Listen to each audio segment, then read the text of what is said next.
All right. Good morning. Good morning. Welcome, everybody, to the Saturday Morning Mastermind. I'm your host, Samantha Studebaker-Carl. And today we are talking about Chapter 9 of The Slight Edge by Jeff Olson. We've been talking about this book for a few weeks now, and it's a great book. So if you haven't picked it up, be sure to do so. If you'd like to join us in our discussion, you can find us at mindsetmasterycollective.com. That'll be a direct link to our Facebook group, and there'll be a link below this video where you can connect with us and jump in on the conversation. So with that, I'm going to give everybody an opportunity to introduce themselves, and then we'll jump into this chapter and see where it takes us.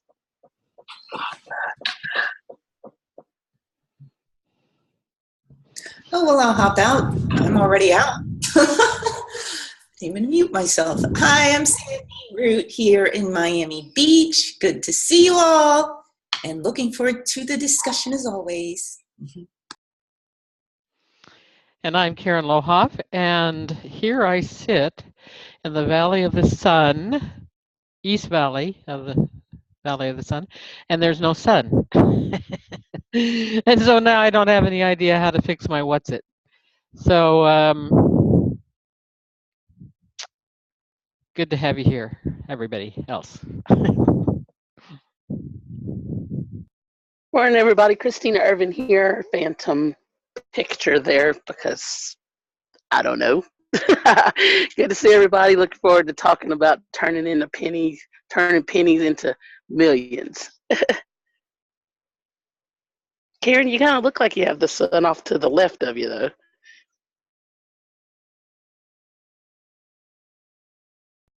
Yeah, I was going to say that when you jumped in, you had this like ray of light coming over your shoulder. I mean, obviously you're sitting next to a window or a light. That's a hat. No, that's right. This is my light, and I turned it off, and you can't see anything. So right. Oh, so that's not the sun shining in or the light from outside? No. Oh, no. Gotcha. Well, it kind of looks like it, like the light from the window. Kind of like what I have over here. It's like light glaring on me from the window. What was I going to say? Oh, I was going to to get started. Yeah. Oh, yeah. So to get started, Christina, do you want to go ahead and just read the essential points of Chapter 9? Wait, hold on. Let me get myself muted here. Okay. Yeah. Essential points from Chapter 9. Number 1, great success often starts from a tiny beginning, but there has to be a beginning. You have to start somewhere. You have to do something. Number 2, if you add just 1% of anything, skill, knowledge, effort per day, in a year, it will have more than tripled. But you have to start with 1%. Greatness is not something predetermined, predestined, or carved into your fate by forces beyond your control. Greatness is always in the moment of the decision. I love that. Sandy, you've got the older version. Is there a different kind of anecdote in yours? I mean, I don't know if my chapters align with your chapters. My Chapter 9 has a Lao Tzu quote in the beginning. And let me see what the quote at the end is. It's going over the sort of the key points of the slight edge.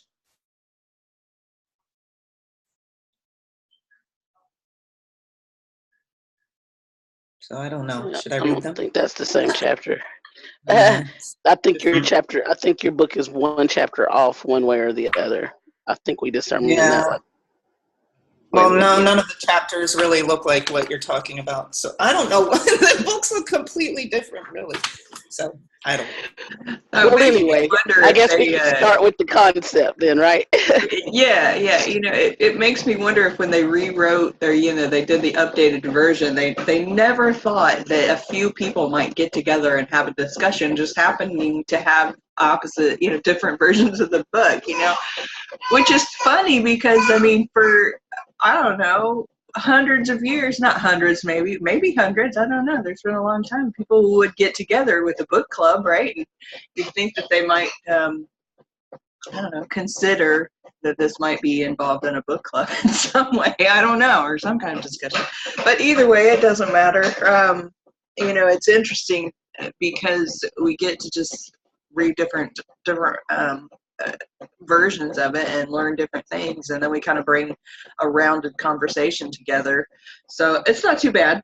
I think it works out. We figure it out. I think we all know what we're talking about here for the most part.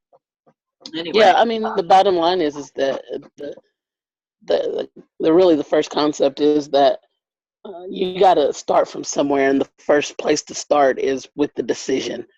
Like that's the least common denominator of any goal or anything that you have in mind. Is you have to make the decision. You have to start with the decision, and then you have to continue to add effort to it. Early in the chapter, in the newest version of the chapter, it gives the example of how Face Smash started off with a smarty pants at Harvard wanting to allow some college students to be able to compare a couple of pictures and do a poll over deciding what picture is best. Face Smash is now Facebook, and that guy was Mark Zuckerberg, one of the richest people on the planet, right? And he started off telling us about Rosa Parks was the one penny. She was tired one day. She didn't get out of the seat. She went to jail. And then it just happened with sweet serendipity that Martin Luther King Jr. was picked ahead of this coalition at the same time, and now we start a movement that has greatly changed the face of America. Or the Carrie books, the author of the Carrie books didn't even think that was worth anything in the beginning, and all of a sudden now it becomes one of Stephen King's best novels. The point of it is that sometimes we discount what we're thinking, but if we make the decision to take another step with it, it can kind of snowball into something else. Yeah, absolutely. And I liked how he kind of did this reminder at the very beginning of the chapter where he was like, it only takes a teeny tiny thing, consistently over time, but you still have to do that teeny tiny thing. You can't just make a decision and then not do anything. You have to, it's like he refers back to that, the story of doubling a penny every day, and over a period of not very long, if you double it every single day, you end up with this massive result from that. But again, you have to start with that penny. You got to start with something. You got to take that first step. Just like the quote says, the journey of 1,000 miles starts with a single step. And, you can look at any project or any journey or any situation in your life, and it can seem unsurmountable, and yet if you just take a step towards reaching that, then eventually if you keep taking those steps, keep taking them and keep taking them and keep taking them, then eventually you're going to reach that goal. And I know I've mentioned this before, but I recently had read or listened to the Millionaire Mind Intensive. And, one of the things that he talks about in there is that a lot of times we have these ideas that, we want to go on this grand vacation, or we want to get this really expensive thing, and we think that it's impossible for us to do because our income is so low, or because we don't think we can save anything. But he's like, look, set up the savings account and put $1 each time you get paid into that account. And if you put $1 in there every single time, eventually that savings account is going to equal the amount of money that you need to go on that vacation or buy that boat or have that, whatever it is that you're trying to achieve. It's like, it's pretty much guaranteed once you start doing it that you're going to reach that goal. And we've learned that in so many different ways, of that whole aspect of, you just have to start doing it. If you never quit, then you're eventually going to reach the goal. And we've talked about that before, like with Thomas Edison and the light bulb. If he'd quit after trying 3 times, he would never invented the light bulb. But he kept going, he kept trying, kept doing. And it's that keeping going that helps you to reach that goal of achieving pretty much anything. And I think it's amazing. Sometimes I watch those shows that are what do they call it? Like Amazing Inventions, or there's a few different ones that are like that. Amazing Inventions, or Amazing Acts of Engineering, or things like that. And you can imagine when somebody decided to create like the Golden Gate Bridge, it must have seemed insurmountable or impossible, but yet then they just start with a design, and then they start taking steps and doing the calculations, and then I'm sure they ran into a bunch of possible situations where they're like, well, how do we accomplish this? We're trying to put something into this bay to support this bridge. How do we even do that? And but you have to just take those steps and do little things, and sometimes you make mistakes, and sometimes things work, and then if you make a mistake or it doesn't work, you just try again. You try again and try again, and eventually you have something amazing. I don't know, it's my thought. Well, I think that kind of drives to really what the issue that he was trying to get at, and really that is one of the big reasons why obstacles that people don't overcome, and that's a matter of perspective. Everybody wants we live in a now immediate instant gratification society, and with the advent of technology, that gets more and more intense with each generation. I was speaking with someone last week, and excuse me, they were saying that there's no value in Facebook. People don't want to engage on Facebook. They just want to click. You can put something stupid, people engage, but if you put something meaningful with really depth and meaning deep, long content, nobody engages. They don't want to have a real conversation, and they're just, after 30 days, it just makes no sense. There's only 3 people on their friends list, and of those 300 people on the friends list, only one person really talks. And I was like, it's interesting. You say you've only been on here 30 days and you've only got 300 friends, and I'm thinking of connections on Facebook, and I'm thinking to myself, you ain't been on Facebook long? Like, you 30 days, you come on here for an hour or two, and you're slamming what really is what amounts to spam, because you're coming on with the intention of getting people into your deal and interacting with your deal, rather than finding out what in the world these people are even into. And then you have enough audacity to complain about it when they don't engage you. Well, maybe they don't want to be talking about what you want to talk about right now. Perhaps you should put in a little effort to talk to them about what they want to talk about, and you might find some common ground, right? But the point of the matter is that person thought that 30 days was a long time. They thought a couple of hours slamming links all over the place was some real action. And it got me to thinking, like, it's the perspective and intention that we bring to something that matters a lot too, don't you think?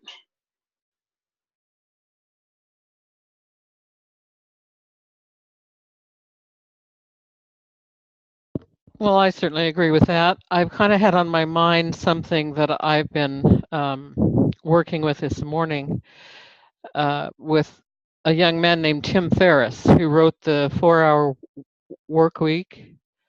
And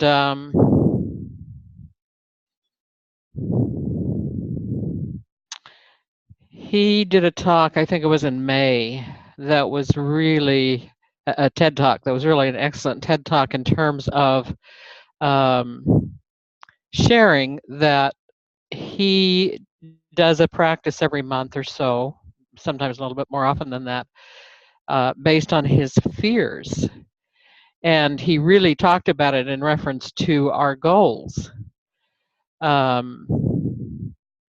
He had built his company and was afraid to leave it. He hadn't taken a vacation for, I don't know, years, and had the opportunity to go stay in a friend's flat in London for a month. And he decided that what he would do is write down what would happen if he did, what would happen if he didn't.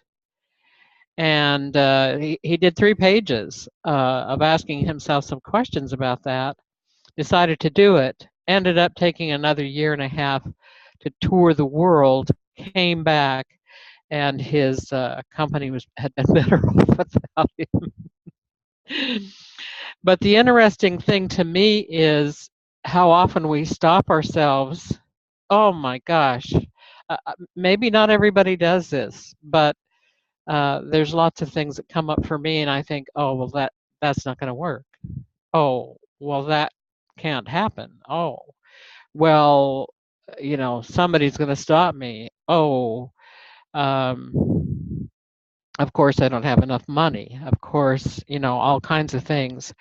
And what was really amazing to me is that there were 32 comments. And I know, lots of people don't ever bother with comments because of the hobos. It's not hobos. Whatever those people are that come on. Every single comment was so pithy, so worthy. I mean, one comment was an entire, I don't know, probably a whole page. But what I thought was funny was that one guy said, "Thank you for your post. I'm afraid to read it. I'm afraid it will change my life." And several of the posts commented that they had changed their lives by following something similar to, or he actually took the steps in the TED Talk and just took people right through what to do with this fear. When you're afraid to do something that you really want to do, or that you really believe that you should do, to go through the questioning, basically, if I do this, can I live with the consequences?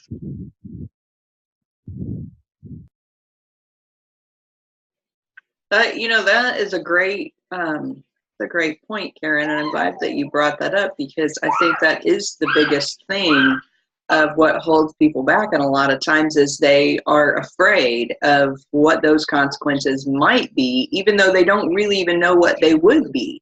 And, by asking yourself some very specific questions of, if this didn't go the way I'm expecting and it went this other direction, can I live with that? And that's huge. I mean, that's such a huge thing, because then you really are getting down to the bottom of what are you really afraid of, and maybe you're not as afraid of it as you think you are if you kind of dig down there and look at it. Yeah, that was a good point, because it helped me look at something that I've been putting off. I have my acupuncture practice, and I'm starting to create a product line of like organic products for face and stuff like that. And I ordered the first set of products to be made and be shipped to me. And I have so much to do to prepare, like get the website up and figure out pricing and all this stuff. And I think I was going to start last weekend and in the week before, and I did like a little bit, but I'm watching, like there's these fears of, I guess, of the unknown or what could go wrong, and having to learn more, because I know that as an acupuncturist in that business, I had to, it turns out into something and it evolves, and from that decision I made.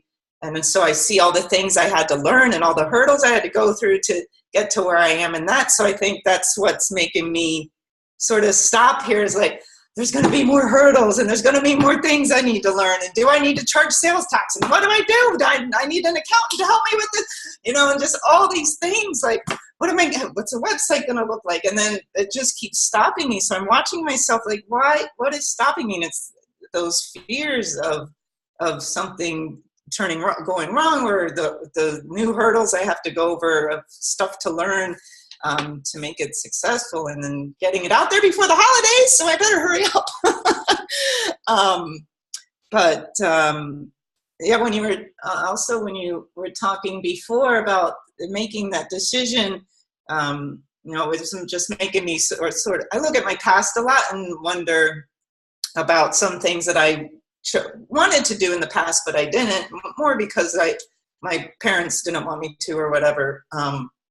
But I just think of like, how different would my life be? Or, because I wanted to go to school for music. And when I made that decision for myself, it wasn't accepted. So that didn't happen. But then after I graduated, I wanted to open a yoga studio. And that was like 20 years ago, when I think a lot of people still don't even know what yoga was. And that was shot down. But so I sometimes look at that, like, if I really made that decision and just went with it, regardless of who said what, where would I be now? And just made me also go and think, as we're talking, think of all the people who quit, like, once they made that decision and then they never go forward with it, like, how different and amazing our world could be if people actually stuck to their decisions for their great ideas and really made them manifest. And so there's probably some lost ideas floating in the ethers that we can grab.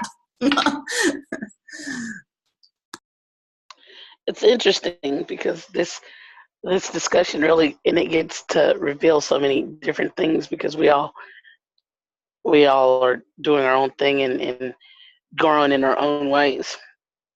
Y'all know I read that book, Pay Me What I'm Worth, years ago, and I have been consistently integrating and going through that mentorship for the last few years, and it's amazing how much I've grown.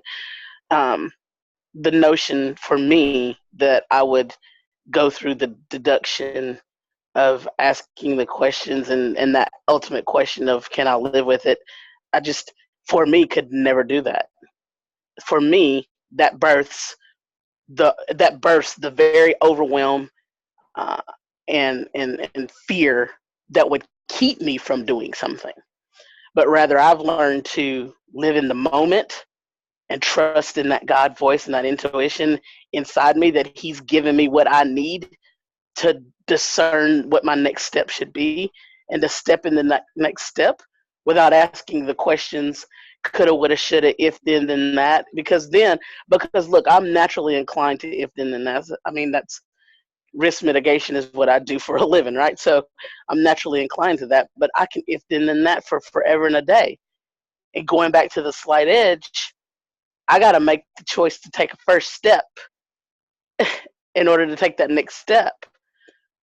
And I lived in that world of if this then that, and it ultimately kept me from taking a lot of first steps. So now I live in the moment.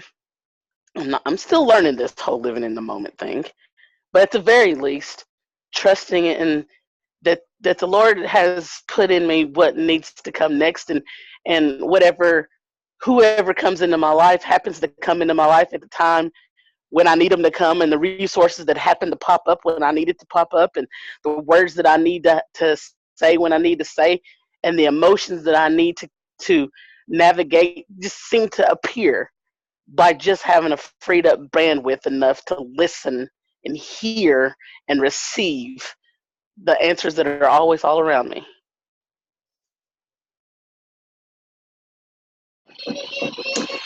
Yeah, I'm glad you brought that up, Christina, because I think, I didn't really think about that, the fact that, for some people that would stop them. And, I kind of look back over some of the really big decisions that we've made over the years of, we've made some big moves in our life, multiple big moves in our lives. And of course, people have looked at us like, are you crazy? And, but at the same time, I think a lot of it does kind of boil down to part of what you were saying. It's just kind of following that inner voice that's saying go, and living in the moment, and kind of I don't know. Sometimes I look at it as I don't know. A lot of my life seems like a struggle for whatever reason. I don't know. Maybe it's just the label that I put on it. It seems like a struggle, and I'm like, we're struggling now, but if we go and we do this thing, we might be struggling then too. But at least we'll be struggling towards the goal that we're looking to achieve, right? And so I kind of look at it as no matter what, my life is going to be doing this thing that it does, but at least I'll be doing it in the direction that I want to go. And there's always going to be struggles, and there's always going to be challenges, and there's always going to be, money's always going to be an issue in one way or another. And getting things done is always going to be an issue. I mean, there's always going to be life that is involved with whatever we're doing. And so we may as well be just doing what we really want to do, because it's all going to happen anyway. I mean, why sit here and keep being upset about the situation that you're in, and thinking that all this crap that's happening to you is keeping you from doing the thing you really want to do. But in reality, it's not. It's just the stuff that happens every day, no matter what, anyway. So I don't know. Does that make sense? No, it so does. And I really wanted to drive home, like I don't want to skip over that, because what you're saying is, what if we lived our lives in tune with what fills us up, and we ordered our steps in that energy rather than what someone in the external world or what the world says should be. Sandy, I can totally resonate with you with that whole, I'm going to go and I'm going to tell my parents this, and then, oh no. And now, 15 years later, I'm in corporate America when I know my butt wasn't supposed to be there. Like, I'm not even supposed to even be up in them folks telling me what to do, and me looking at them like, okay, we're going to do this other stupid thing that we know is stupid going into it, but we just going to try it out for 30 days. Okay, let me do this. Like, and what it, but what could it have been if we had the knowledge that we know now, where we just step into what our passions are for, if we even go seeking out what our passions were. Because I mean, I ain't gonna lie. Look, I turned 40 and I'm like, hell, I'm like, y'all know for the last few years I've been like, I'm getting to know me. I'm liking things I never liked before. I'm fine with saying I don't like that. So I love what you said, and I have to say, Samantha, that I have, since I've known you, I've admired, like, y'all were just like, look, we're gonna travel, we're gonna be out in this world, we're gonna see a few things, we're gonna live in this mobile unit for a minute, and you were just happy doing it. Like, and when I first met you, I remember thinking, geez, I wonder if I could be that happy, just not knowing. Just outside with my internet in front, I don't know if I could be that happy. I want to be where she is. And so I love what you said by just being clear on what might tickle your fancy and being willing to step into that. I love that. Oh yeah, I mean, cracking up because I actually had an article published this week in a Miami magazine about root acupuncture, my practice, and I had wrote about that because a lot of people think I started out as an entrepreneur in the holistic field, and I wrote that, no, I got a BA in psychology when I wanted to go to school for music. I didn't say that, but I had a BA in psychology, and I ended up working in the corporate arena, and like, that is so not me. Like, I wanted to shoot myself in the head for a couple of years there. And that's when I finally said, I'm not listening to anybody anymore. I'm going to acupuncture school. You can't tell me no. So, yeah, we have to really follow our own heart, our intuition. We know what we want to do if we really listen. And just the world shows us, the universe guides us like this, and you're just like, and something calls you and you're like, that's it. And then if it's somebody says something, then we start to think about it like, oh, maybe they're right. And yeah, I should get a real job and get a 401k. And that's what I went through. I'm like, yeah, I need the health insurance and the 401k, and that's a good idea. And yeah, that's what people do. And then once I'm in, I'm like, this is jail. This is hell. And then you start to define yourself in that. But see, we can't even overlook what you just said because it was so good, y'all. It was so good. Sandy, what you just pointed out to us was like, if we force ourselves to do what's not in our spirit, we're going to half-step it anyway.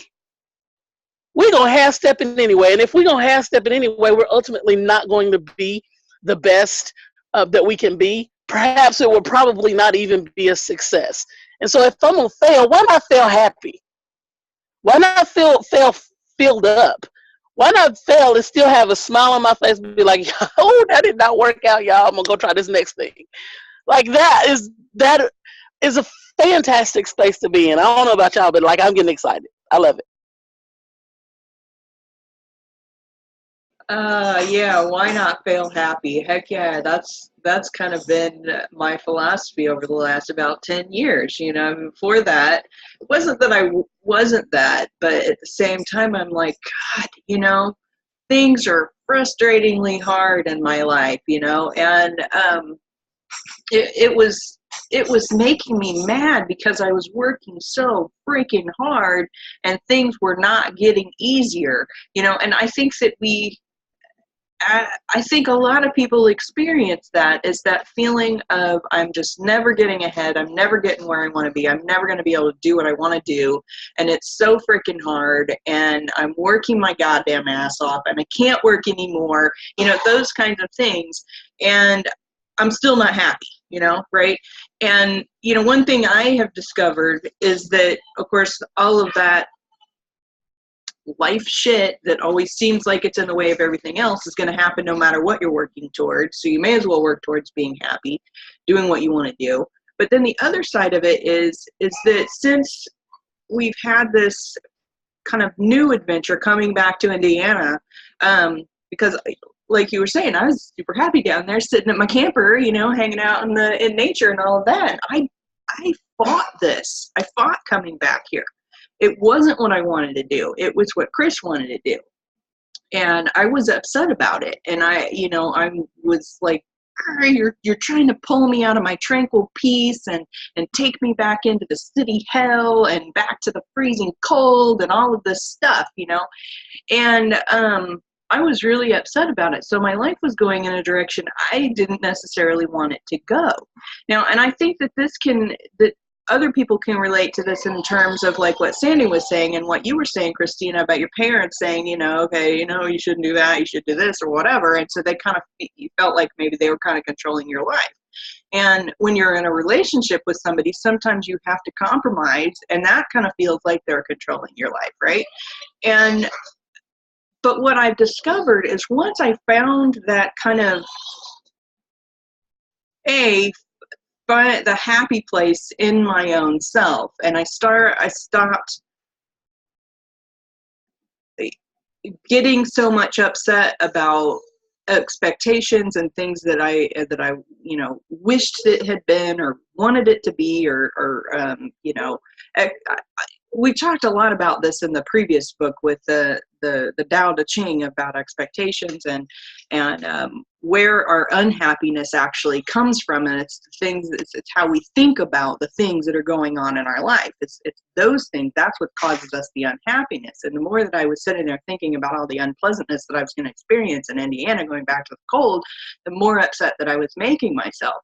But when I started switching it around and starting looking at the possibilities and examining again, going back to okay, well, you know, we're not, you know, we're going to still have all these things happen in life because that's life. But yet, if I start looking at the possibilities, or I look at the opportunities that happen, then I reduce, or I even dismiss completely that pain that I'm causing myself, which is what I did. And when I came back here, now I'm working a job where I would never have ever thought in a million years that I'd be working in retail, let alone being happy doing it. But yet I am, because I'm like looking at all of these wonderful things that are happening in my life that have come together because of this decision that I didn't want to have any part of. You know, I mean, it's mind-boggling in a way.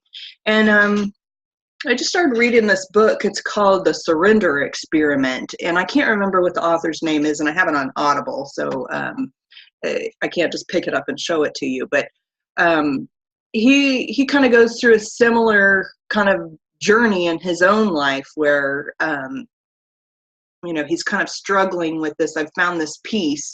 I found this perfect little happiness place in my life, and I'm meditating and I'm doing yoga and I'm out in my field and I'm all blah, blah, blah. Well, these things happen to him that cause him to, you know, he has to make a decision, and he doesn't necessarily want to make that decision, but then he decides, okay, well, the surrendering to life is what actually helps you go with the flow, helps you have miracles happen in your life. And so he starts doing that. And even though some of the stuff that he didn't think he wanted to do starts to happen, he starts seeing miracles in his life because of it, because he's surrendering to those, the things in life that are coming at him. And he's looking for things that he wasn't looking for before. Hopefully, I don't know if I'm being clear. I feel like I'm talking in circles. But I guess it's just, it's all a matter of how you look at things too. That's a huge thing, because if we're sitting there talking to ourselves and telling ourselves how much we hate what we're doing, then we're going to be unhappy. We're going to be frustrated. We're going to be angry at the people who made us do it, you know. And when in reality, we're the ones that made those decisions in the first place, and we're just making ourselves hurt more because we're looking at the worst possible part of it versus looking at the positive and the wonderful part of it and the things that we're gaining from it. And I mean, that's my thought for it. I think that's a really good point too, to be grateful for where you are too and make the best of it. That reminded me of a time where after I graduated from acupuncture school, I was working in a, what's it called? A no-fault clinic. And it's sort of just like a, you know, there was no creativity to it. It's just like same points over and over on the people, sort of like a mill, like run the humans through and you know? I was like, oh, this is not what I went to school for. And I hated it.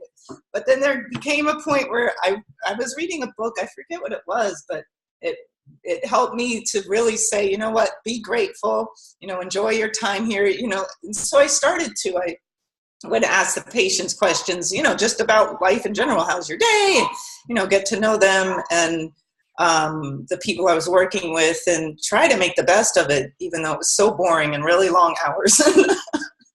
And within a couple weeks, I ended up in a holistic center that I was like, oh my God, this is amazing. You know, so it, just by changing that, like the universe brought me what I really wanted. So I think, either way, if you have to stay in the job longer, if something new didn't come along, I think something even would have shifted, whether it's just inside of me, like just, what's the point of like being miserable? You might as well enjoy where you're at, if that's where you are at the moment, if that's the choice you have to do. For today, I have to go to this place. Okay, let me make the best of it, rather than where I was for a while. I was like, oh, like, I was like, and it was made it miserable. And when I changed my attitude about it, you know, it wasn't what I exactly wanted to do, but it did help me feel better about getting up in the morning. Like, okay, I'm going to make the best of this. And I think that's a great point too. So another way to look at it.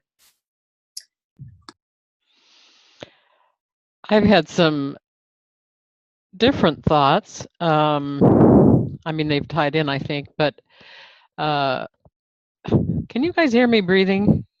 Oh, let's see. Maybe I could stop. You don't recommend that I stop breathing? I am so savvy. You know, I'm just so savvy. It's like, never mind. I've been thinking that when I started writing, and my intention was, this is going to be a book. when I started doing that in May, the first book that I started had to do with being alone. I thought, I don't know, there's there's some meat to this whole idea of being alone in my life. And at that point, um,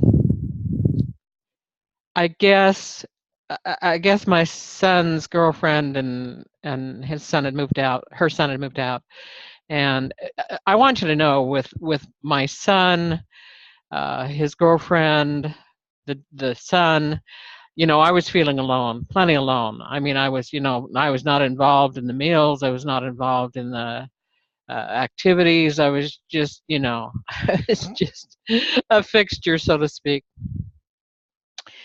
And in about a month, I decided to write what I should really write on is something that I really knew about, and that is the bipolar aspect. And shortly after that, and not as a result, of course, but my son had the opportunity to go spend the summer where it was 30 degrees cooler, and who wouldn't do that? Miss all the 115-degree temperatures, stick between 80 and 85. So I was really left alone. And I thought, this is great. I can just write, and I can just think, and I can just read, and I can just, do anything I want and not worry about it. I can keep whatever hours I want. And pretty soon I was achingly alone. It was like there was nobody I could say, what's going on with this on the computer? And, there was nobody I could share things with. I mean, I talk to my sister every day, but she's not at all of the same. It would not be at all like this group. There's just no similarity in that way at all.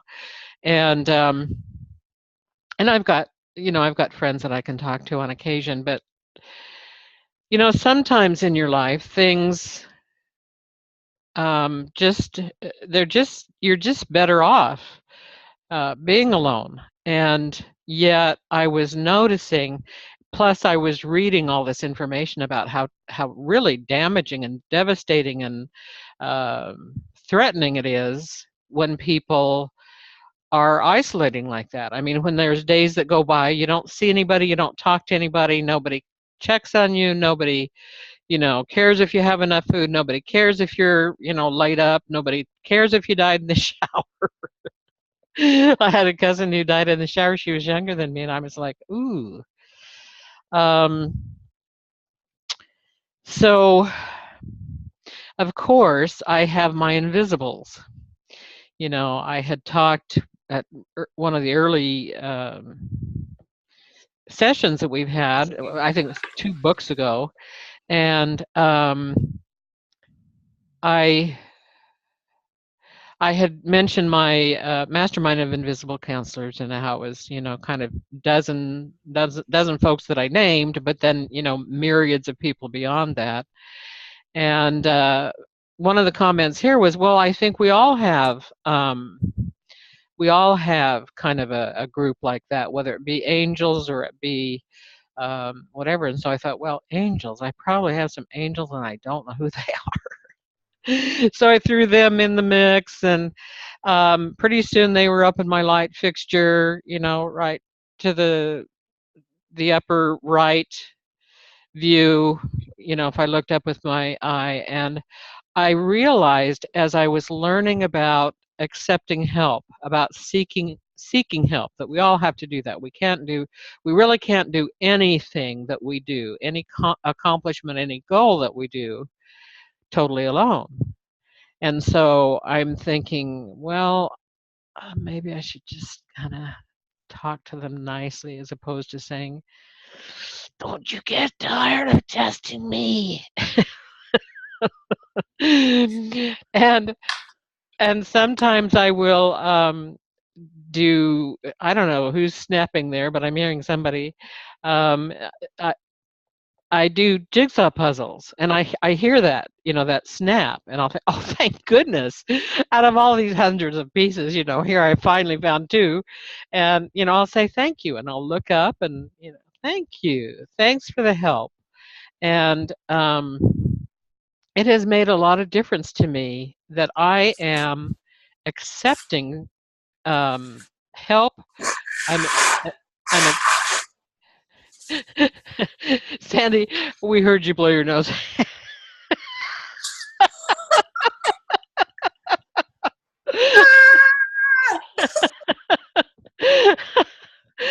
Oh, that was fun.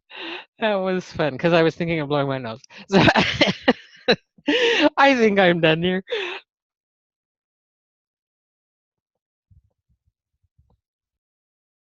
So as we're getting to the top of the hour, I'll go ahead and just make my thoughts my wrap up ideas. How about that? Uh,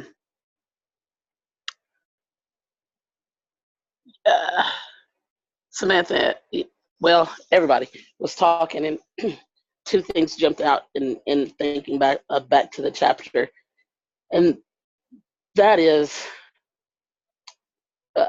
the that old adage that what's it called? What does it say? A watched pot never boils.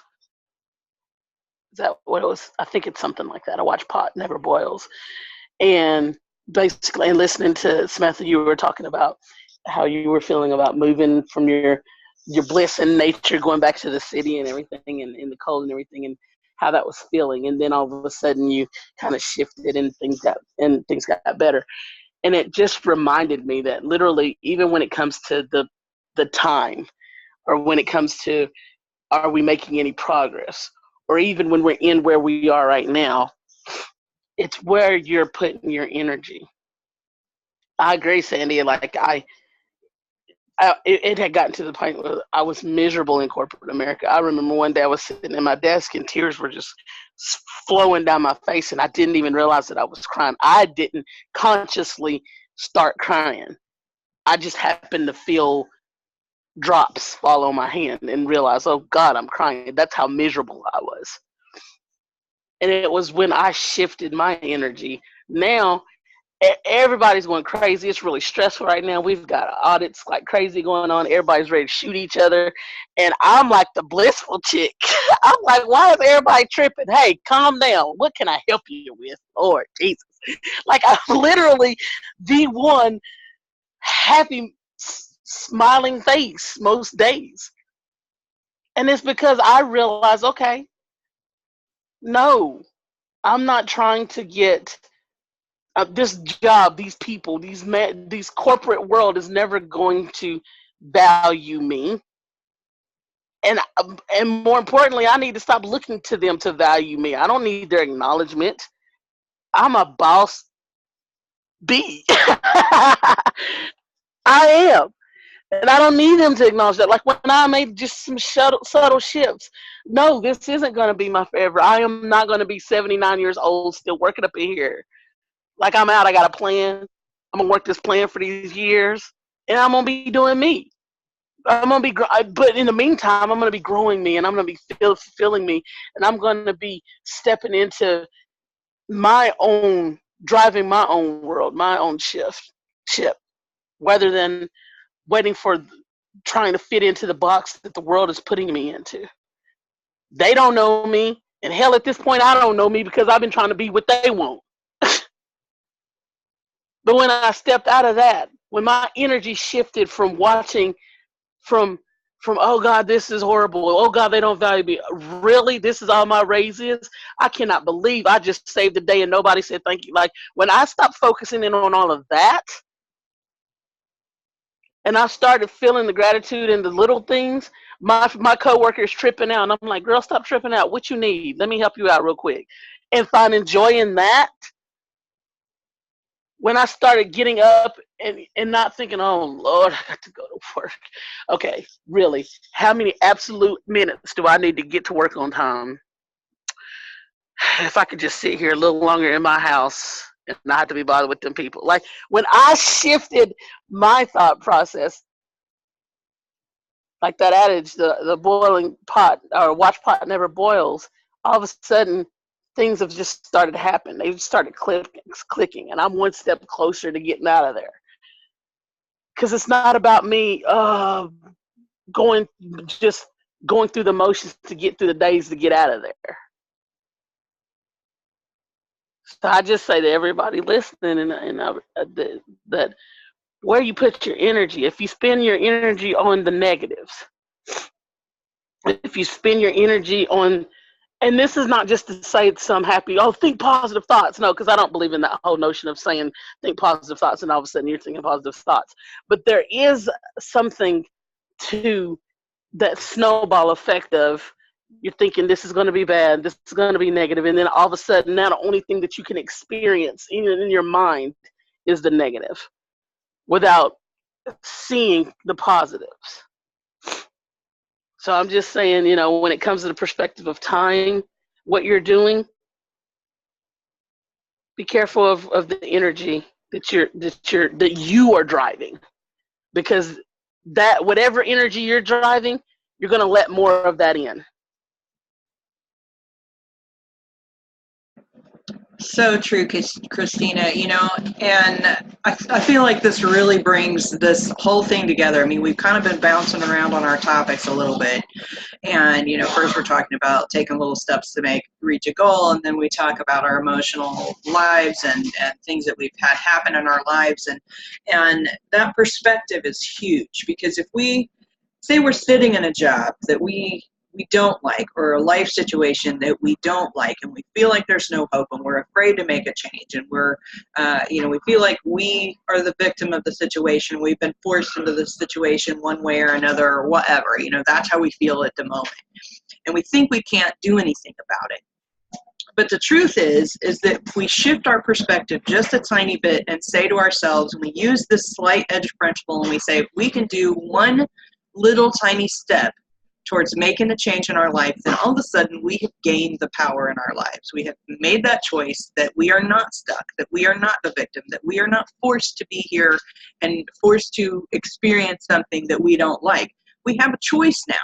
And now I'm going to work towards this goal that's out here. And I'm going to use what's happening in my life right now as a stepping stone to get there. So if we're in a job that we don't like, we change this perspective, and we know that that job is earning us the money that we can set aside that single dollar every paycheck to then eventually be able to do the thing that we think that we want to do. And so then that helps us to change our attitude about the thing that's happening to us right now, and using that as the boost to get where we really want to go.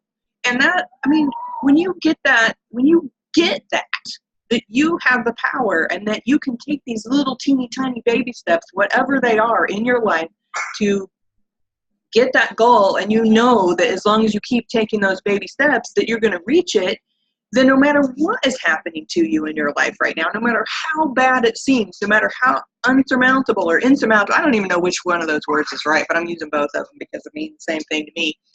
And, no matter how heavy or impossible that thing feels, as long as we do something and we change our attitude about what's happening right now and use that to reach that goal, is that it is going to happen.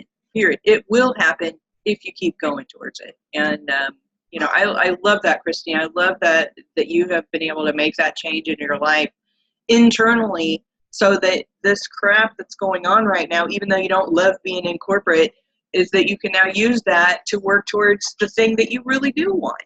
And that's huge. That's so huge. And of course, this can work towards anything. If you're not happy with your health, if you're not happy in your relationships, if you're not happy in any way, shape, or form, it's just doing that one little thing and using whatever's happening to you now as a stepping stone to get you to where it is that you want to go. So. Final thoughts, anybody else before we wrap up?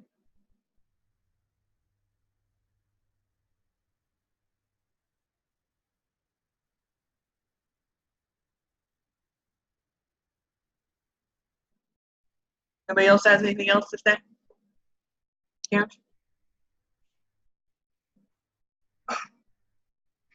All right, guys. I love you all, and you amaze me. Every time I hear something come out of your mouth, it just absolutely amazes me. And I'm so thankful to have you each here. And I'm sorry that we didn't have everybody else join us too, but I know Catherine's out having adventures that she's not been able to have in a long time because her mobility is so much better than what it was. And I'm so thankful for that and so happy for her. And Dan, he's getting his extra sleep, so that's good too. So I don't know what Jason's doing, but I'm sure he's out in the sun enjoying himself in some way. So anyway, guys, I like I said, I love you all, and we're gonna just wrap it up for today. And for those of you who are watching this, then you can join us in mindsetmasterycollective.com. That's a direct link to our Facebook group, and of course, the link will be below this video here on YouTube. Like this video, share it with anybody who you think it will help, and leave us a comment if you like what we're talking about here, and we'd love to have you join us in the conversation. So with that, guys, have a great, awesome, and amazing weekend, and we'll see you next week on the Saturday Morning Mastermind. Bye. Bye.